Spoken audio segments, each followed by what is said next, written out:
Hi, welcome to IGCSE Physics, and today we are looking at topic 3, which is graphs and equations.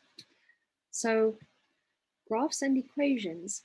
After this series, you will be able to draw, interpret, and use velocity time and distance time graphs and solve problems using them. So let's jump right in. How do we know that we are looking at a velocity time graph? So velocity, if you remember our series on topic 2, which was speed, velocity, and acceleration, velocity is when you have a measurement of distance traveled over a period of time with a direction. So a velocity time graph will have velocity on your vertical axis and time on your horizontal axis. Time is always on your horizontal axis because it is your unchangeable unit. Why are graphs useful in science?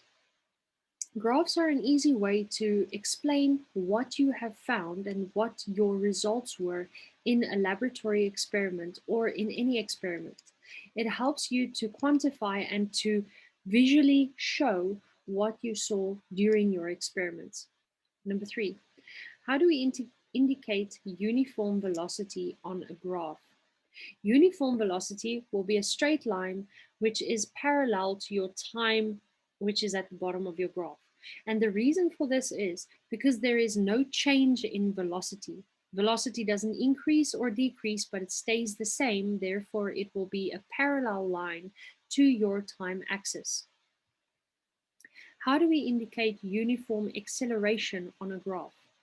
Uniform acceleration will have a slope, which is a linear straight line. And this linear straight line will have an increase of the same increment for every time. So if you look at each time interval, the same amount of acceleration or increase in velocity or speed has taken place. What does the slope or gradient of a velocity time graph represent? What does the slope or the gradient of a velocity time graph represent? This will represent the acceleration of an object. So is the object going faster or is it slowing down?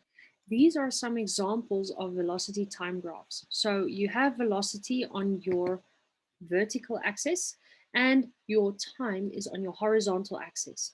So this will be uniform velocity. So for every time that passes, the same measurement of velocity is seen.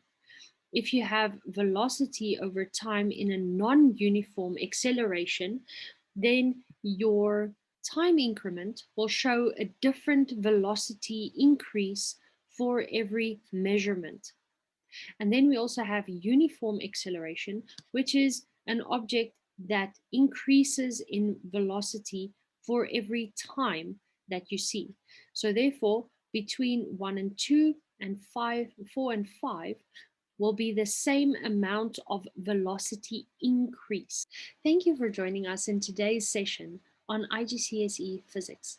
We hope that this topic has helped you to gain some insight into what you can expect in this curriculum for physics. Enjoy your day. Bye.